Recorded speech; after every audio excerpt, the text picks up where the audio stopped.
This is Voices of B2B Marketing, where B2B marketing gets human. Hey there, and welcome back to another episode of Voices of B2B Marketing, powered by ScaleGrow. I'm your host, Vidhi Jangid, a content strategist, marketer, and someone who's endlessly curious about strategies, relationships, and decisions that make B2B marketing actually work. Now, this isn't just a podcast, it's part of a growing platform and community. Voices of B2B Marketing brings together real marketers, AI first thinking, and candid conversations to spotlight people, ideas, and experiments shaping the future of B2B marketing. Every week, we sit down with marketers, founders, and operators who have been in the trenches to unpack lessons, frameworks, and what not to go beyond that highlight reel.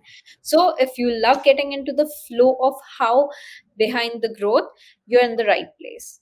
Today's guest has a career that blends science and storytelling in a way that you don't see every single day. And it definitely has gotten me attached. Shynu began as a physicist before making the leap into B2B marketing leadership. For the last 2 decades, he has navigated the tech and engineering worlds with a mix of analytical precision and creative flair as well. Along the way, he has developed a real knack for building relationships with industry analysts, turning those connections into market shaping opportunities for the brands he has worked with. What's remarkable is how Shiny's work goes beyond checking the box on analyst relations. He's built programs that influence how markets perceive a brand, help shape big buying decisions, and align marketing strategies with shifting trends and buyer expectations. In today's conversation, we'll explore how analyst relations can be a powerful growth lever for B2B brands and how to make sure your story gets told in the room where it really matters. Shainu, welcome to Voices of B2B Marketing. It's such a pleasure to have you here. Thank you, Vidhi. Thank you. Thank you for having me. I'm excited about this topic because analyst relation is one of those area in B2B. If it is done well, it can quite multiply the impact across sales, marketing, and brand, and even product strategy.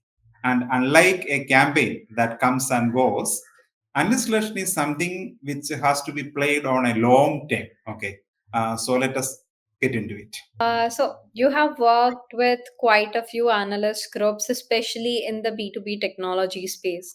How has that experience shaped your approach to analyst relations, and how do you see it contributing to long-term credibility and market influence in general? Okay.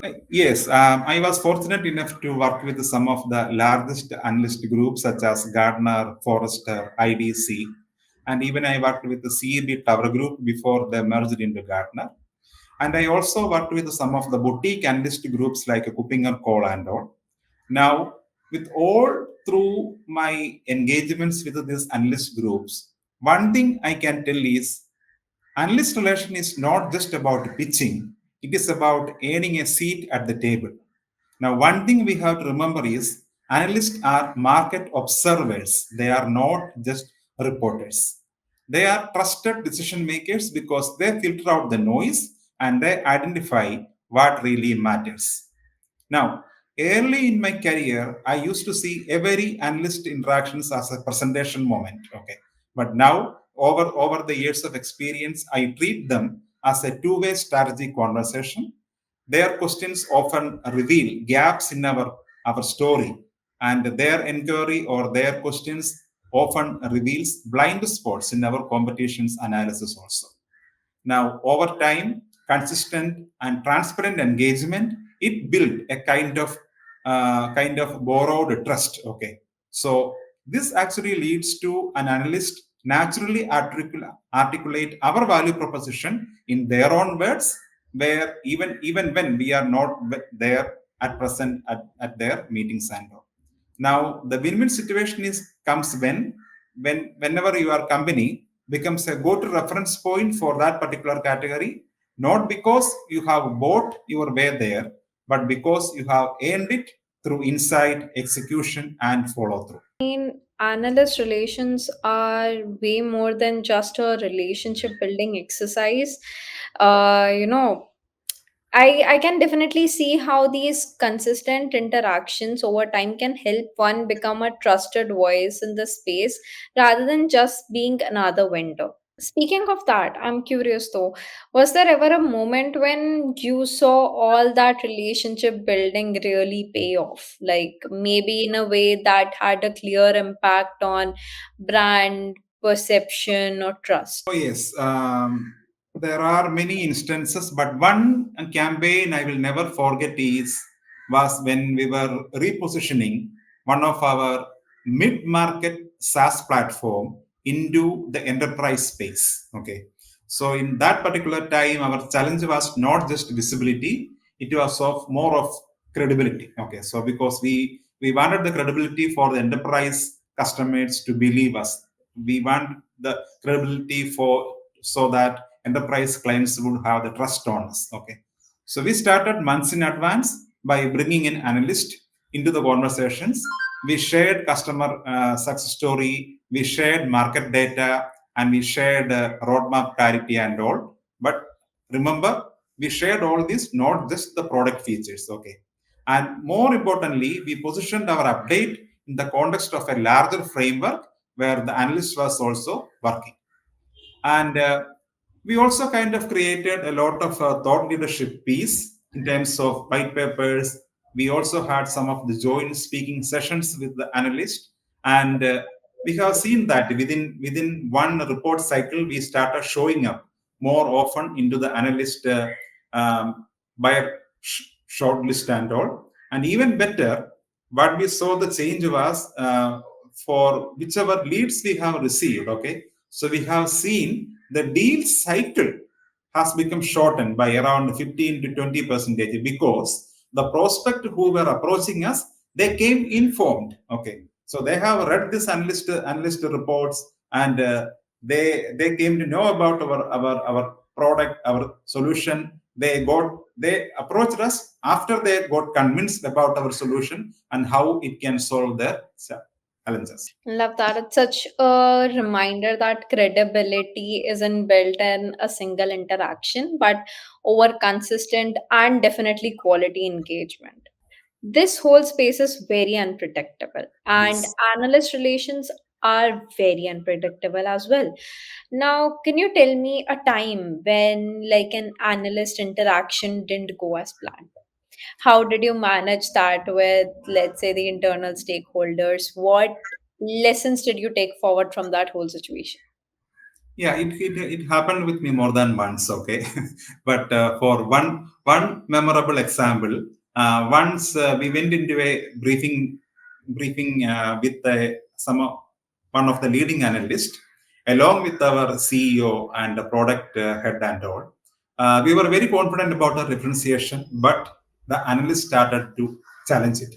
He challenged it very bluntly, and in front of our leadership team, he told, "Okay, this is just one of the feature every vendors have, and this doesn't have any differentiation."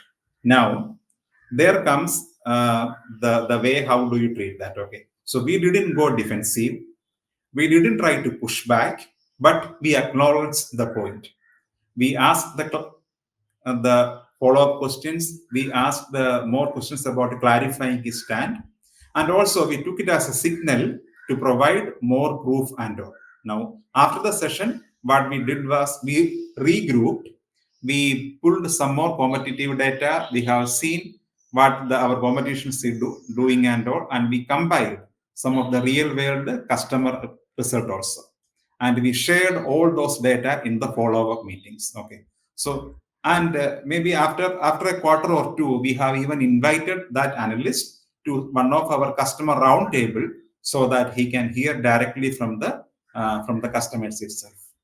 Now that was our approach to the analyst. Now internally also I framed it not as a setback or not as a failure, but as a valuable market intelligence. Okay, because I could convince the top management that if the analyst was not convinced about our product, if he was not convinced about the differentiation we would bring in the market, the same question we may get from our prospects and customers also. Okay, so that way I could I could convince the management also. So it actually that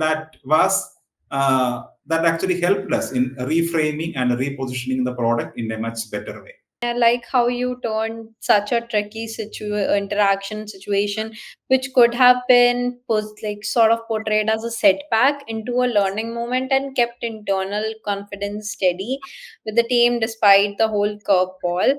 It's clear that you handled both the relationship and the optics thoughtfully, actually. Yes. So it's about being adaptable while keeping the core message intact, and that ties right into staying relevant into this fast, ever-changing industry.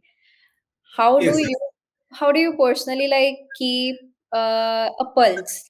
How do you personally like keep a pulse on evolving analyst priorities, because it's ever changing, and ensure that your messaging stays aligned with industry trends and standards? And what kind of content or cadence has worked best in your experience in this situation? Okay. If there is anything true with the analyst priorities are always fluid. Okay. So it got changed by, or it got shaped by the market shift, the technology disruptions, and even the buyer sentiments. Okay. So I stay plugged in by reading the latest report, their following up their research, attending their webinar, because almost all the analyst group have a regular podcast or webinar through their channels. And even we get much more insights by following the analyst on the social media forums, seeing their comments, seeing their engagements, and seeing what they post on the platforms like LinkedIn and all. Okay. So then and whenever I prepare updates, whenever I frame them as the market insights and not just product announcement. Okay. So for example, instead of going to an analyst and telling them, okay, we have launched XYZ feature, I portray them as, okay, so here is the customer challenge we are solving, and here is the market data behind it, and this is how we are approaching it. Okay. So that way, we kind of go along with what the priorities of the analyst, and we position our product or the solution we solve into that line. And the next thing, cadence also matter. Okay. Because too frequent, and you will be risked as becoming noise. Okay. But if you are too infrequent, you may lose the analyst mind share. Okay. So to me, I keep a quarterly update. I keep quarterly update on key themes, and with some extra check-ins for major changes or some competition updates. One thing we have to keep in mind is it's a two-way street. Okay, so with the analyst relations is always a two-way street. We have to reflect on their perspective in our content, and because that only signals an alignment, and that typically shows that we are also listening and not just broadcasting. I like how you sort of combined proactive listening with a steady stream of meaningful and trend aligned content in a way. It shows that one is not just reacting to the market, but actively positioning the narrative in a way that analysts can champion. Does that Yes, make yes, in my experience, that balance is actually the key to staying credible and top of mind, exactly. especially when analyst focus areas evolve way faster than we expect. It might be sort of related to one of the examples that you said before, but I am curious, since you said that you have multiple examples. Have you ever had to make like a mid-cycle pivot in cadence or let's say messaging because of an industry shift, not because of something that an analyst said, because of a sudden industry shift? Did you ever have to make like a mid-cycle pivot, and how did you navigate that without losing the internal momentum?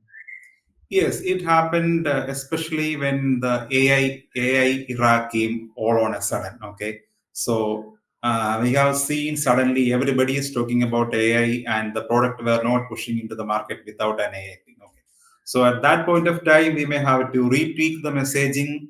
We may have to rework on the messaging and the strategy and everything to more sounded like an AI product and all. So that is one example that come to my mind. I believe AI has really hit every single market pretty hard at this point. Yes. And that means that agility is the key here. And sometimes those analyst conversations uncover big enough shifts to change the strategy entirely, right? Yes. Yes. Now, analyst insights often reveal critical opportunities or concerns. Can you share a time when you use that feedback to pivot a marketing strategy or influence product positioning, to be very precise, and how you measured that impact? In fact, typically we use every market insights or every analyst engagement as an input to our internal resources. But one instance that comes to my mind was when one of our analysts told us that our message was speaking too much to the engineers and not enough to the C-suite, even Okay. though the decision makers were majorly the CSU guys. Okay.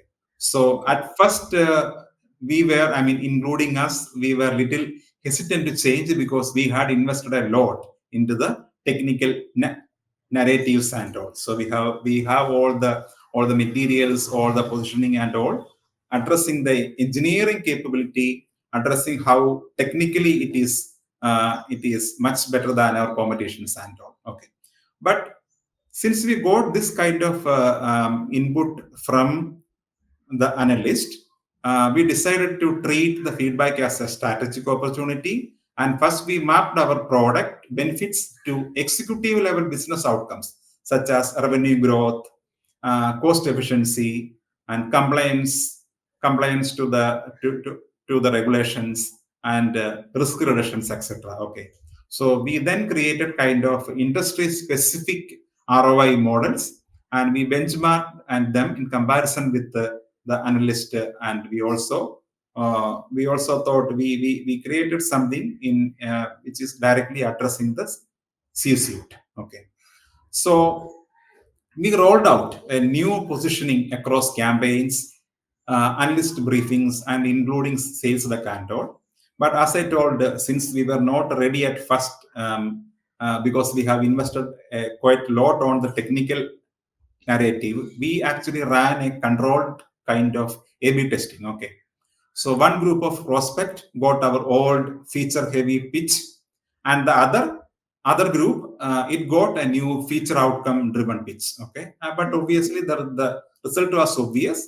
The outcome-driven messaging, which was primarily addressing the C-suite guy, it actually got an around 10% of increase in the conversions and all.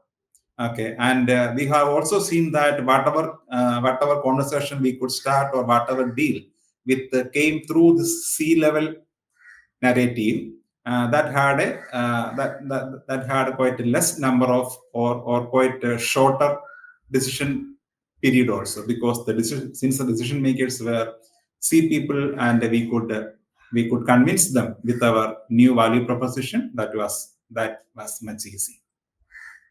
That is a great example of turning analyst insights into something actionable. I mean, it's not only about identifying the opportunity, but also translating it into a tangible shift in Yes. any marketing or product focus. Yes. Now, B2B purchasing decisions often hinge on analyst validation, to be very specific. Yes. How have you structured your analyst programs? Things like briefings, event invites, early access demos to like maximize the visibility during those key decision workflow windows. So in the beginning, I told analyst relation is something very different from campaign, because campaign comes and goes, while the analyst relation is a long run activity a company has to take care of. But there is one common element between analyst relations and the campaign, that is scheduling. Okay. So analyst relation has to be we need to keep a long term calendar and schedule for the analyst relations. Okay, and it should not be on ad hoc. I usually start by overlaying the buying cycles of the target industry and the analyst publication cycle. Okay, and I typically break them into three parts. One is in the pre-buying season, that is like 6 to 12 months out, even before the product comes to the market or even the um, uh, buying cycle starting. Okay, so this is the time period where we schedule analyst briefings to influence the reports, the buyer guides, and even some of the evaluation guides like Magic Quadrant or waves and all, much before they are getting published. So at this point of time, we would be concentrating more on the market context. We will talk to the analyst on the proof points and also the customer outcomes rather than product demos. Now, then it comes to the mid-cycle. So this is the period when the buyers are actively searching. Buyers are actively searching for the solutions or searching for the vendors for their to solve their kind of challenges and all. So during this time period, we invite an analyst to our flagship events. We invite them to our customer advisory board and even for some product briefing with our product leads and all. So at this point of time, they would be able to see the real customer adoption and they will be able to see and learn more about our roadmap also. Okay. So this is when they carry into their this is what they can carry into their buyer conversation. Now the last cycle, but not the least, at this stage, the buyer will be creating a short list of their vendor of their solutions they will be planning to buy and all. So this is the time period we proactively send the analyst our competitions comparison, some of our customer references, and also some updated performance data and all, so that all these things will be in the analyst mind. And whenever there is a question from the buyer, when they will be asking whom should we trust, so our name or our product feature functionality should be pop up into the analyst mind share and all. Okay. Now, in parallel, there are a couple of other things also we do to involve analysts in the thought leadership, like a podcast, join podcast with the analyst, or join white papers and roundtables and all. Again, one thing we have to remember is this is not about getting coverage because a joined webinar or joined white paper with analyst always brings a lot of coverage and all. But beyond that, this is about co-creating value, which is because the relationship is two-way. Okay, so this is something we have already done. That's a really strategic way to think about it.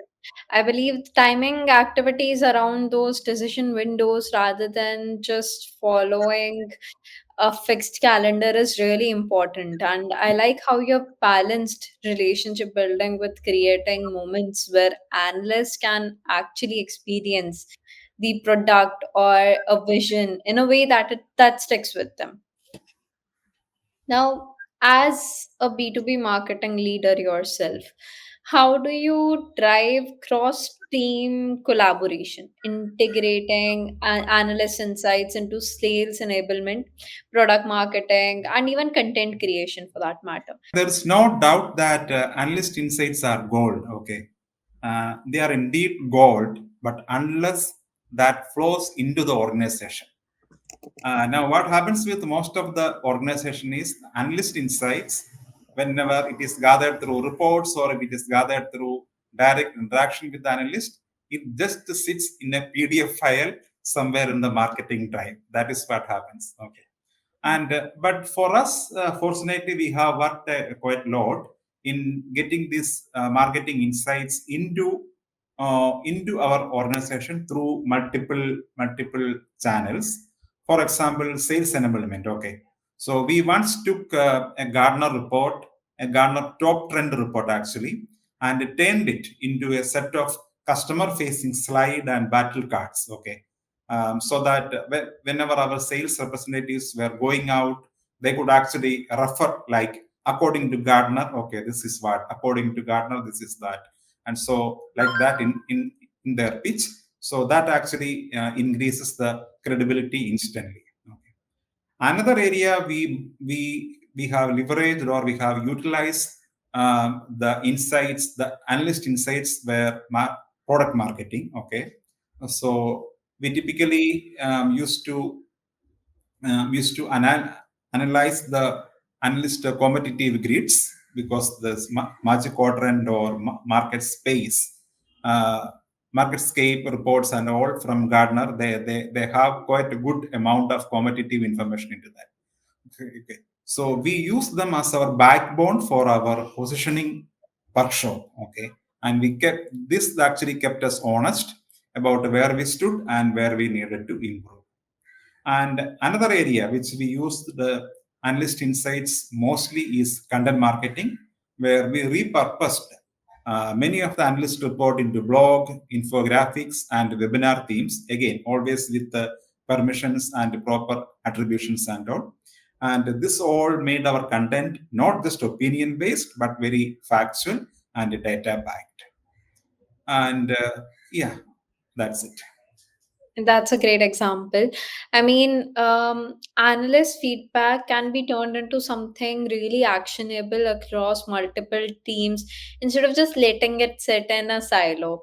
Yeah. It clearly shows like how insights can become real business impact when they are sort of embedded early in the process. Speaking of timing, do you find that sharing these analyst insights before the formal reports are out helps those teams move faster and respond more proactively in a way?